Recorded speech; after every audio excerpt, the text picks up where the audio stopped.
బయట అంటే యూజువల్‌గా చాలా ప్లేసులు ఇప్పుడు పీజియన్స్‌కి ఏం చేస్తారు, అది రైసో, వీటో ఇలాంటి గింజలు వేస్తుంటారు. అక్కడ ఉన్న చోట కూడా వాళ్ళు షాప్స్ పెట్టుకొని కూర్చుంటారు.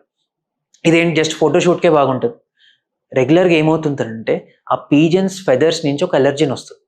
అలెర్జెన్ ఎప్పుడైతే ఇలా ఇలా వింగ్స్ ఇలా కొట్టుకుంటాయి కదా! అది దాని బాడీ నుంచి రిలీజ్ అవుతది. ప్లస్ దాని మోషన్ ఎప్పుడైనా వైట్ కలర్‌లో పౌడర్ ఫార్మ్‌లో అయిపోతది. మనం చూసే జస్ట్ హార్డ్ పార్ట్. బట్ గాలితో పాటు చిన్న చిన్న పౌడర్ ఫార్మ్‌లో మనం బ్రీతింగ్ చేస్తుంటాం. సో పీజియన్ అలెర్జీ వల్ల హైపర్ సెన్సిటివిటీ న్యూమోనైటిస్ అంటారు. మీరు ఈ మధ్య చాలా న్యూస్ ఆర్టికల్స్‌లో చూసుంటారు. ఈవెన్ ముంబైలో కూడా పీజియన్స్‌కి ఫుడ్ వేసే బ్యాన్ ఉన్నది. పీజియన్స్‌కి ఫుడ్ వేయలేరు. ఎందుకు?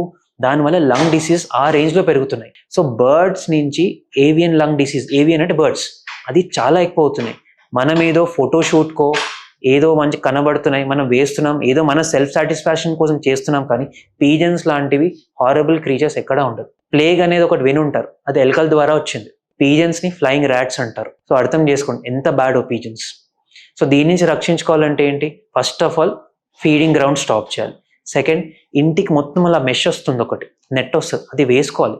అది వేసుకోకుండా ఏం చేస్తాయి, బాల్కనీలో వస్తాయి, అవి నెస్ట్ పెడుతుంది, మళ్ళీ అవి చాలా ఫాస్ట్గా పెరుగుతాయి. ఇప్పుడు ర్యాట్స్, ఇప్పుడు ఎలుకలు ఎలా ఉంటాయి, ఆల్మోస్ట్ ఎవ్రీ 36 daysలో ఒక కొత్త బ్యాచ్ ఆఫ్ ఎలుకలు వస్తాయి. పీజియన్స్ కూడా అంత ఫాస్ట్ మల్టిప్లై అవుతుంటాయి. సో దీనికి కారణం ఎవరు? మనమే ఫీడింగ్ పెట్టి, మనమే అలర్జీస్ తీసుకొచ్చి మనమే చేసుకుంటున్నాం తెలియక.